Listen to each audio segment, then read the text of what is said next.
So chances are, in your life, or maybe the life of someone that you might know, you've been faced with some incredibly tense or terrifying even situations.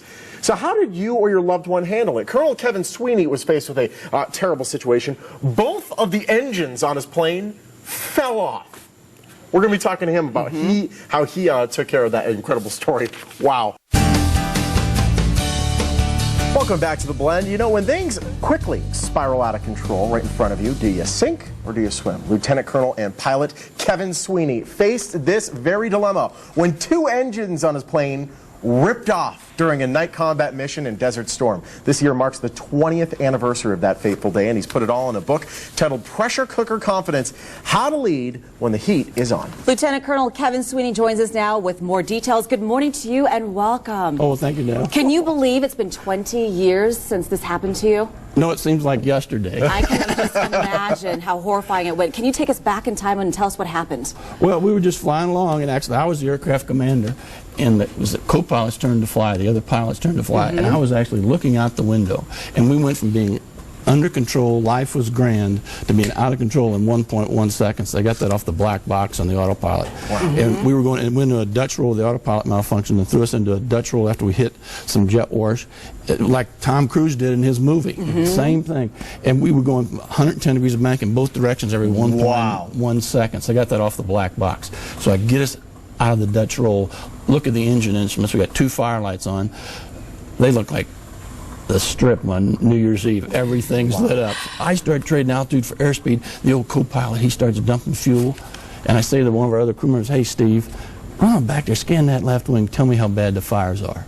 And Steve comes back and says, "They're not on fire. They're gone." Wow. And the rest is history. How did they? Yeah.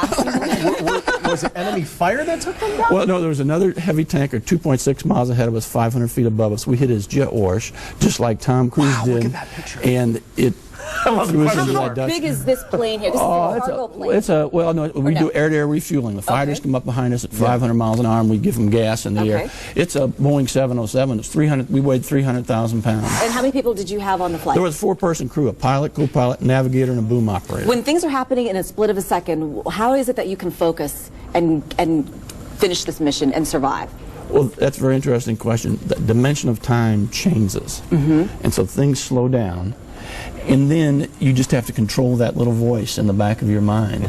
That's screaming. And just focus on what you have to do. Ignore the immaterial. That was the most important decision our team did that night, is ignore the immaterial and focus on what we have. We didn't focus on that we had two engines missing. We focused on that we had two engines still with us. And how to utilize and how do you utilize that, and what systems did we still have. And that's the key point. So you had to fly for another hour and a half, It took us an hour and 15 minutes to get back to a landing base. We had to overfly Taif, which had a blowing sandstorm at the time, and I didn't really want to land in a sandstorm. No. There was no water like the Miracle on the Hudson for you to land in. No. And so we had to go back to Jeddah, Saudi Arabia, and land there. So this was part of what you put into the book, Pressure Cooker Confidence. Tell me about the book.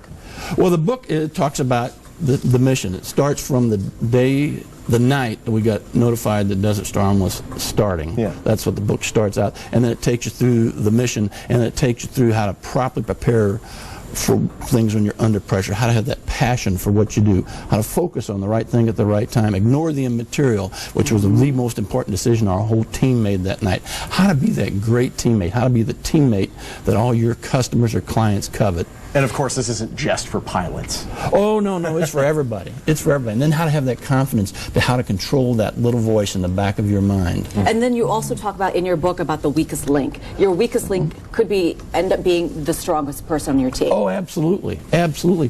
The lowest ranking person on the team was our boom operator. He was not an officer, he was a sergeant, but he had one of the most critical things to do. He got that landing gear down. He had to put it down manually. Wow. And my hero, Steve Stuckey, I said, we're coming back into land. I say, Steve, how long is it going to take to get the landing gear down? Because I'm trying to time it to get us down to land. And Steve says 7 minutes. I said, Steve, we don't have 7 minutes. We're only going to have 3 or 4. Can you do it? And instead of whining, my hero said, I'll get him down. Yes, sir. And did you ever role play these things before in case you were ever in this situation? Well, not exactly this situation, but the flight crew is one of the occupations, one of the few occupations that persistently and consistently practices for the day when everything's going on. We take emergency procedures simulators. You practice losing an engine, losing electrical power. I'd lost engines in the past. They hadn't fallen off the airplane, but I'd lost them. I'd lost hydraulic pressure. We practice those. When you take your annual check ride, you have to be able to land simulating the engines out. You have to be able to lose an engine right after takeoff. So yes, the answer, yes, we do practice. There are several tips in this book that you want to share with people. What's the one tip that, if we have like 30 seconds left, the one tip you'd want to share with people? Properly prepare. Think about, we always think about how the great things. Pilots are trained to be prepared for that tough day. Because if you can handle the tough days in the flying occupation, you can handle anything. And control that little voice. Don't let that little voice get negative on you. Be absolutely positive. And if you're properly prepared, you're going to be absolutely positive. You're going to know that you can make it. And this all worked for you, obviously, 20 years ago. Yes. Yeah. Thank you so much for joining us. It's an Pleasure. incredible story. Dale, thank you. Thank you very much for having me. Again, you can pick up the Colonel's book at many bookstores and at Amazon.com or by going to his website, SweeneySpeaks.com.